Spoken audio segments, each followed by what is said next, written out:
श्री जी channel में आप सभी श्रोताओं और सखियों का हार्दिक अभिनंदन है। कल हमने जाना था कि पार्वती माता अब श्रृंगार के लिए करती हैं और ब्याह के लिए तैयार होती हैं। सारे ऋषिगण देवताओं को निमंत्रण दिया जाता है, सभी उपस्थित होते हैं। आगे चलते हैं। मुनि अनुशासन गणपति पूजे शंभु भवानी को सुनी संशय करे जनी सुर नाद जिय जानी। मुनियों की आज्ञा से शिवजी और पार्वती जी ने गणेश जी का पूजन किया। मन में देवताओं को अनादि समझकर कोई इस बात को सुनकर शंका न करे कि गणेश जी तो शिव पार्वती जी की संतान है, अभी विवाह से पूर्व ही वे कहाँ से आ गए।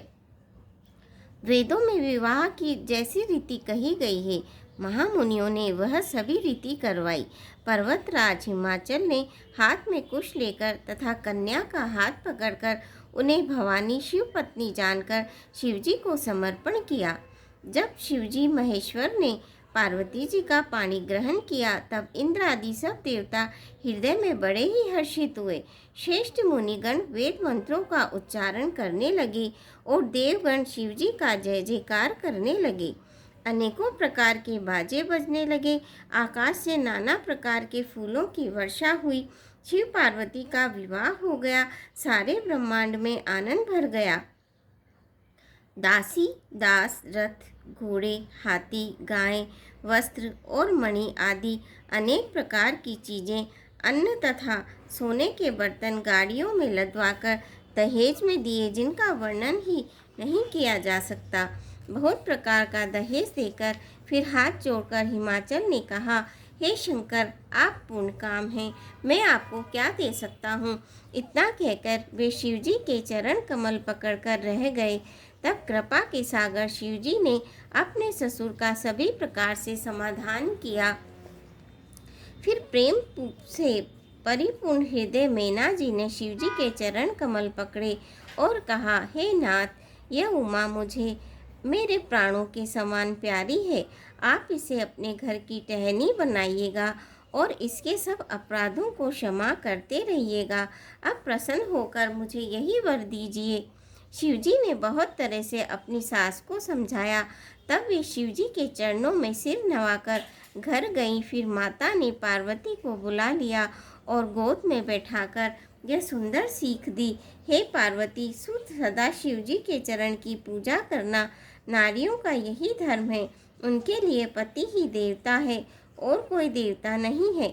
इस प्रकार बातें कहते कहते उनकी आंखों में आंसू भर आए और उन्होंने कन्या को छाती से लगा लिया। फिर बोली कि विधाता ने जगत में स्त्री जाति को पैदा क्यों किया। पराधीन को सपने में भी सुख नहीं मिलता। यूँ कहती हुई माता प्रेम में अत्यंत विकल हो गई, परंतु कुछ समय जानकर दुख करने का अवसर न जानकर उन्होंने धीरज किया। मैना बार बार मिलती है और पार्वती के चरणों को पकड़कर गिर पड़ती है। बड़ा ही प्रेम है, कुछ वर्णन नहीं किया जा सकता। भवानी सब स्त्रियों से मिल भेंट कर फिर अपनी माता के हृदय से जा लिपटी। बहुत ही सुंदर दृश्य है। जब भी कोई बेटी अपने मायके से अपने ससुराल के लिए आती है, तब बहुत ही गमगीन माहौल होता है और ख़ासकर विशेषकर माता, पिता और घर के जितने भी रिश्तेदार हैं, सभी संबंधी, सबको बड़ा शौक होता है। लेकिन विधाता ने यही बनाया है। पार्वती जी माता से मिलकर चली। सब किसी ने उन्हें योग्य आशीर्वाद दिए। पार्वती जी फिर माता की ओर देखती जाती थी। सब सखियां उन्हें शिवजी के पास ले गईं। महादेव जी सब याचकों को संतुष्ट कर पार्वती के साथ घर कैलाश को चले। सब देवता प्रसन्न होकर फूलों की वर्षा करने लगे और आकाश में सुंदर नगाड़े बजने लगे। तब हिमवान अत्यंत प्रेम से शिवजी को पहुंचाने के लिए साथ चले। वृषकेतु शिवजी ने बहुत तरह से उन्हें संतोष कराकर विदा किया। पर्वतराज हिमाचल तुरंत घर आए और उन्होंने सब पर्वतों और सरोवरों को बुलाया। हिमवान ने आदर, दान, विनय और बहुत सम्मान पूर्वक सबकी विदाई की। जब शिवजी कैलाश पर्वत पर पहुँचे, तब सब देवता अपने अपने लोकों को चले गए। तुलसीदास जी कहते हैं, पार्वती जी और शिवजी जगत के माता पिता हैं, इसीलिए मैं उनके श्रृंगार का वर्णन नहीं करता। शिव पार्वती विविध प्रकार के भोग विलास करते हुए अपने गणों सहित कैलाश पर रहने लगे। वे नित्य नए विहार करते थे। इस प्रकार बहुत समय बीत गया। तब 6 मुख वाले पुत्र स्वामी कार्तिक का जन्म हुआ, जिन्होंने बड़े होने पर युद्ध में तारकासुर को मारा। वेद शास्त्र और पुराणों में स्वामी कार्तिकेय के जन्म की कथा प्रसिद्ध है और सारा जगत उसे जानता है। षडानंद स्वामी कार्तिक के जन्म, कर्म, प्रताप और महान पुरुषार्थ को सारा जगत जानता है। इसीलिए मैं वृषकेतु शिवजी के पुत्र का चरित्र संक्षेप में ही कहा है। शिव पार्वती के विवाह की इस कथा को जो स्त्री पुरुष कहेंगे और गाएंगे, वे कल्याण के कार्यों और विवाह आदि मंगलों में सदा सुख पावेंगे। गिरजापति महादेव जी का चरित्र समुद्र के समान अपार है, उनका पार वेद भी नहीं पाते। तब अत्यंत मंद बुद्धि और गंवार तुलसीदास जी उसका वर्णन कैसे कर सकता है। शिवजी के रसीले और सुहावने चरित्र को सुनकर मुनि भरद्वाज जी ने बहुत ही सुख पाया। कथा सुनने की उनकी लालसा बहुत बढ़ गई। नेत्रों में जल भर आया तथा रोमावली खड़ी हो गई। वे प्रेम में मुक्त हो गए, मुख से वाणी नहीं निकलती। उनकी यह दशा देखकर ज्ञानी मुनि याज्ञवल्क्य बहुत प्रसन्न हुए और बोले, हे मुनीश, आहा, तुम्हारा जन्म धन्य है। तुमको गौरीपति शिवजी प्राणों के समान प्रिय हैं। शिवजी के चरण कमलों में जिनकी प्रीति नहीं है, वे श्री रामचंद्र जी को स्वप्न में भी अच्छे नहीं लगते। विश्वनाथ श्री शिवजी के चरणों में निष्कपट विशुद्ध प्रेम होना, यही राम भक्त का लक्षण है।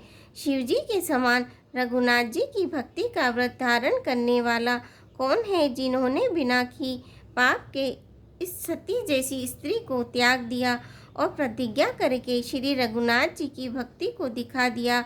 हे भाई, श्री रामचंद्र जी को शिवजी के समान और कौन प्यारा है। मैंने पहले ही शिवजी का चरित्र कहकर तुम्हारा भेद समझ लिया। तुम रामचंद्र जी के पवित्र सेवक हो और समस्त दोषों से रहित हो। मैंने तुम्हारा गुण और शील जान लिया। अब मैं श्री रघुनाथ जी की लीला कहता हूँ, सुनो। हे मुनि सुनो, आज तुम्हारे मिलने से मेरे मन में जो आनंद हुआ है वह कहा नहीं जा सकता। हे मुनीश्वर, रामचरित्र अत्यंत अपार है। 100 करोड़ शेष जी भी उसे नहीं कह सकते। तथापि जैसा मैंने सुना है वैसा वाणी के स्वामी और हाथ में धनुष लिए हुए प्रभु श्री रामचंद्र जी का स्मरण करके कहता हूँ। सरस्वती जी कठपुतली के समान है और अंतर्यामी स्वामी श्री रामचंद्र जी सूत पकड़कर कठपुतली को नचाने वाले सूत्रधारे अपना भक्त जानकर जिस कवि पर वे कृपा करते हैं, उसके हृदय रूपी आंगन में सरस्वती को वे नचाया करते हैं। उन्हीं कृपालु श्री रघुनाथ जी को मैं प्रणाम करता हूँ और उन्हीं के निर्मल गुणों की कथा कहता हूँ। कैलाश पर्वतों में श्रेष्ठ और बहुत ही रमणीय है, जहाँ शिव पार्वती जी सदा निवास करते हैं। सिद्ध तपोधन जोगी जन सुर किन्नर मुनि वृंद, बसई तहाँ सुकृति सकल सेवई शिव स्कंद सियापति। रामचंद्र की जय, पवन पुत्र हनुमान की जय। मंगल भवनीय मंगलहारी, दवौ सुदशरथ अजर बिहारी। दीन दयाल विरद संभारी, हरौ नाथ मम संकट भारी। श्रोताओं, आज के लिए बस इतना ही। आपसे आशा है आप मेरे चैनल को सब्सक्राइब करेंगे, वीडियो को लाइक करेंगे, शेयर करेंगे। धन्यवाद।